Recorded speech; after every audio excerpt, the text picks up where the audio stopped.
Good morning, all of you. Today we are going to discuss about the control mechanism in plants.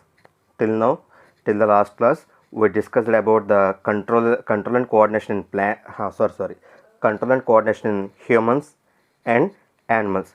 So today we are going to discuss about the control mechanism in plants. I mean, which type of control mechanisms can be present in the plants, how they coordinate with different parts in the plant body. Before going to the topic, we have to discuss about a plant called Mimosa pudica. What is the name there? Mimosa pudica. The common name is touch me not plant. What is the common name there? Touch me not plant. Why it is calling like that? Because when we touch the leaves of the Mimosa pudica, immediately the leaves closes. The leaves become closer. When we touch the leaves of the Mimosa pudica, immediately the plant responds to that stimulus and the leaves become closer. Okay, why? Because there is a detailed mechanism in that. So now we are going to discuss about that mechanism. The leaves of Mimosa pudica.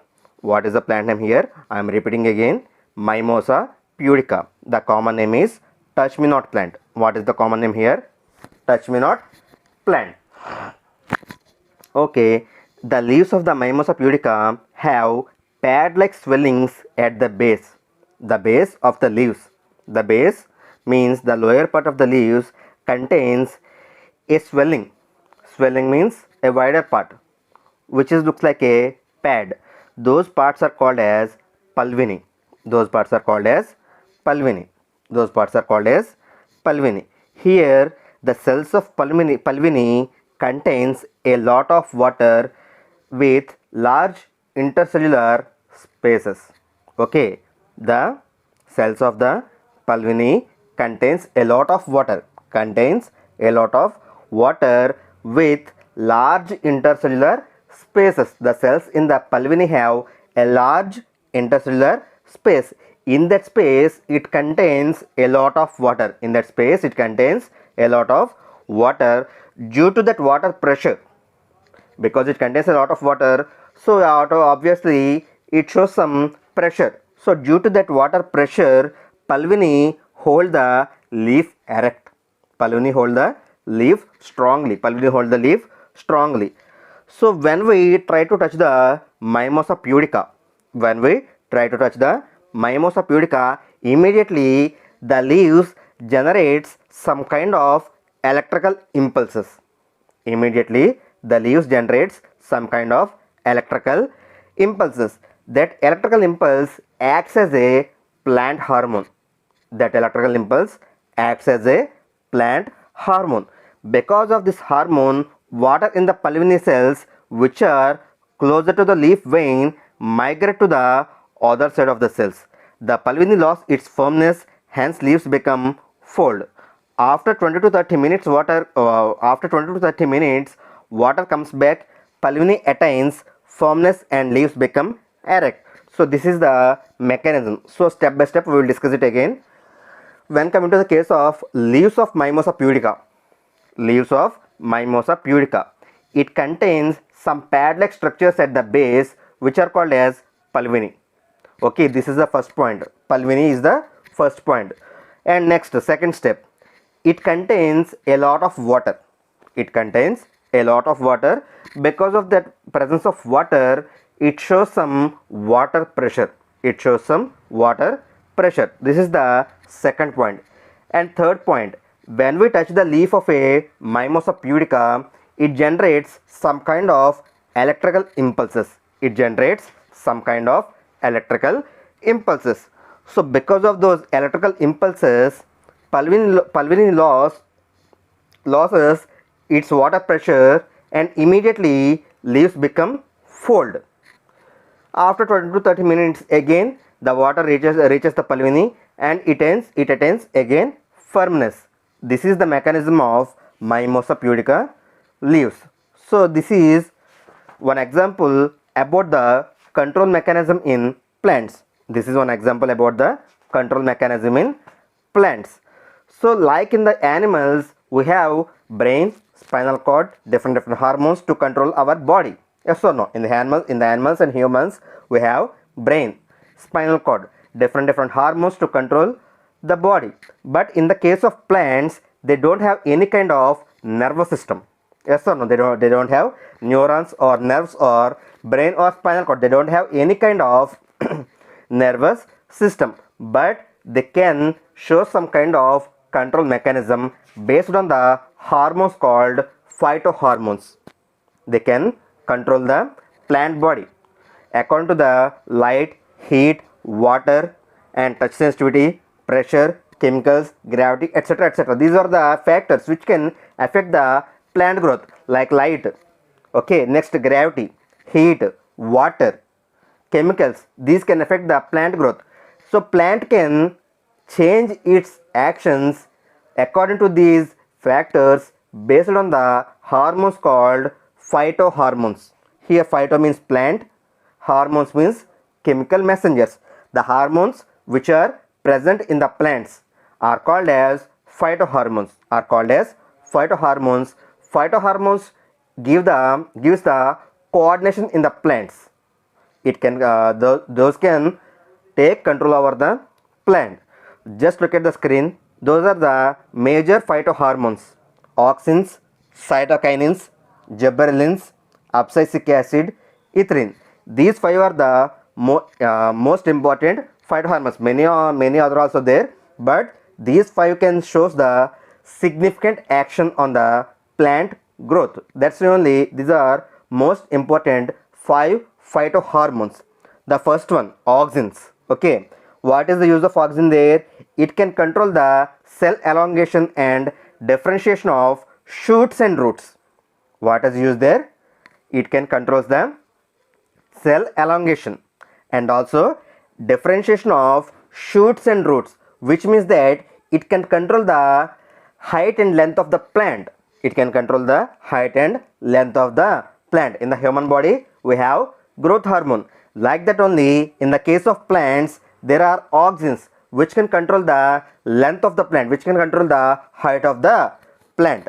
Second one, cytokinins. In the case of plants, cell division is one of the most important aspect. Okay, the cytokinins promotes the cell division. What is the major use there? The cytokinins promotes the cell division and also promotion of sprouting of lateral buds, delaying the aging of leaves, opening of stomata. These are the most important four uses which can control over the which can control over by the cytokinins. First one is promote cell division, which means that it can increases the rate of cell division. It can increases the rate of the cell division. Second one is promotion of sprouting of lateral buds, which means that it can increase the rate of flowers. Okay, next, delaying the aging of leaves. And the fourth one is opening of stomata, which is most important in the photosynthesis and transpiration. It can control the stomata. This is the second hormone, cytokinins. The third one is gibberellins. Okay, again, coming to the uses of gibberellins, first one is germination of seeds and sprouting of buds. We all know that a plant can be developed from the seed only. The main hormone which can change a seed into plant is gibberellins. As like that, it can also control the elongation of stems, stimulation of flowering, development of fruit, breaking the dormancy in seeds and buds. Dormancy means non-growth factor. Okay, it can easily changes a seed into a plantlet. These are the uses of gibberellins. Next, coming to the case of abscisic acid. So it is completely counteraction to the cytokinins and gibberellins. In the cytokinins, they are useful in the opening of stomata. The abscisic acid is the main reason for the closing of stomata. And in the case of leaves, cytokinins delays the aging of leaves, but abscisic acid promotes the aging of leaves. Cytokinins delays the aging of leaves. What is the abscisic acid here? It promotes the aging of leaves. And as like that only, gibberellins breaks the seed dormancy. Okay, but in the case of abscisic acid, it promotes the seed dormancy. These are about the abscisic acid. Next, coming to the case of ethylene. It is the one and only use here. It mostly useful in the ripening of fruit. It mostly useful in the ripening of fruit. By observing an example, we can learn the effects of these hormones in real life. Okay, just observe the picture, and the example is the plant which is bending towards the sun. The plant which is bending towards the sun. When we place a small plant in a closed room with only single window. Okay, just I'm telling again, I'm repeating again. When we place a small plant in a closed room with just one window. Okay, we placed the plant in that room near to the window. Before we placing that plant, the stem of the plant grows straight forward. Straightly it grows straight forward. It grows straightforwardly. When we placed that plant in the closed room, immediately after some days, the stem shows growth towards the window, because plant needs sunlight. Plant needs sunlight. It is a closed room. There is no sunlight there, but it has only one single window, which is the only way to the plant to get sunlight. Immediately the stem of the plant shows growth towards the window, which is giving sunlight. Okay, which means that the hormones here, which is the hormone here, auxins, they shows the effect of plant growth towards the sunlight. It is called as phototropism. It is called as phototropism. Photo means sunlight, tropism means growth movement. Photo means sunlight, tropism means growth movement. So this is one example how a hormone can affect the plant growth and also affect the plant physiology. To prove this, there is an experiment called Wendt experiment, which was performed by the F.W. Wendt, who is a Dutch physiologist. He performed this experiment in 1926. Okay, we are going through the experiment. Listen carefully, step by step. The first step, he taken some oat seedlings. Seedlings means the seeds which are growing like plants. Okay, the seeds which are growing like plants, those are called as seedlings. He taken some oat seedlings. In the next step, he cut off the coleoptile tips. Coleoptile means like a stem like part. Coleoptile means the stem like part. He cut off the tips of the coleoptile of those oat seedlings. This is the second step. In the third step, he placed an agar block on the side part of the coleoptile of each plant. I am repeating again. In the third step, he taken some agar blocks. Agar means it's a kind of fertilizer which can shows significant growth in the plants, which can helpful in the significant growth in the plants. He taken some agar blocks and placed those agar blocks on the half side of the coleoptile, which was cut off in the second step. Okay, after some days, he observed that the growth of the plant is the growth of the coleoptile which was cut off in the second step shows some kind of bending. Okay, which it shows some kind of movement where the agar block placed to that opposite. Okay, just look at the diagram. I am repeating again. In the first step, he taken some oat seedlings. In the second step, he cut off the coleoptile tips. In the third step, he placed some agar block on the coleoptile tip, which covers only half part.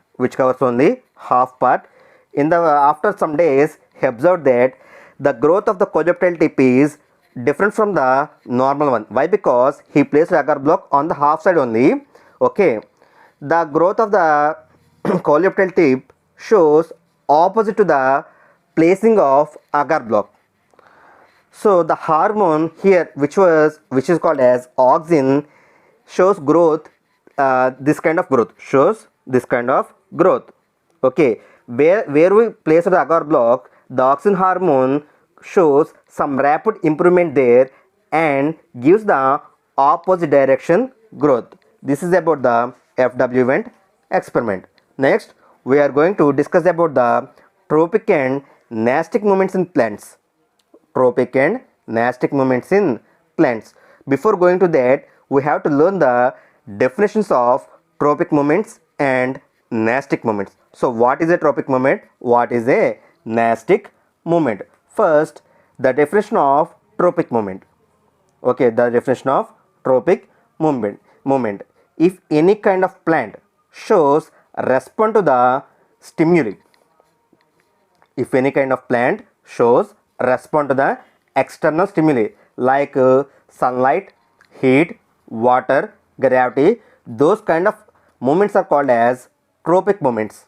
Those kind of movements are called as tropic movements. For example, in the before we discussed about a plant placed in a closed room which contains only a single window. There a movement called phototropism occurs. Yes or no? Here phototropism means the plant movement towards the sunlight. The plant movement towards the sunlight. It is called as phototropism. It is called as phototropism. At the same time, when come to the case of roots of a plant, they always grows towards the downward direction. Why? Because they can be affected by the gravity. They can be affected by the gravity. Though that kind of movement is called as geotropism. That kind of movement is called as geotropism. At the same time, when we observe some plants, they can grow their roots towards some different directions where they can get some kind of water. Okay, those kind of movements are called as hydrotropism. Those kind of movements are called as hydrotropism. Just observe carefully. Three kind of tropic movements are there. One is phototropism, means the plant shows growth towards the sunlight. It is called as phototropism. In the second case, the roots of a plant can grow based on the gravitational force. It is called as geotropism. And at the same time, some plants like some desert plants, they can grow their roots towards the water position. It is called as hydrotropism. It is called as hydrotropism. Next, when coming to the case of nastic movements, in the tropic movements, what is the definition there? If any kind of plant shows growth towards the external stimuli. But in the case of nastic movements, the direction of the growth does not have any kind of stimuli. It doesn't need any kind of stimuli. It is called as nastic movement. It is called as nastic movements. To explain the nastic movement, we can take some creeper plants like cucumber, bitter gourd, etc. We can take cucumber, bitter gourd, etc. So in those plants, we can observe that the stem of those plants is very weak. The stem of those plants is very weak. That's why only we call those plants as creepers. Okay. The stems of those plants contains some kind of small structures called tendrils. Yes or no? The movement of the plant is based on the tendrils.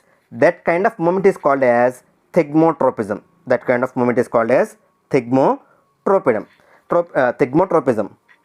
At the same time, plant body can be affected by the hormones called like auxins, gibberellins, cytokinins, abscisic acid and ethylene. So the effect of these hormones does not have any proper stimulus, any proper positive movement. That's why only this kind of nastic movement is called as chemotropism. This kind of nastic movement is called as chemotropism. So this is about the tropic movements and nastic movements. This is the end of the 5th lesson, control and coordination. Thank you and all. Next week we will start another lesson.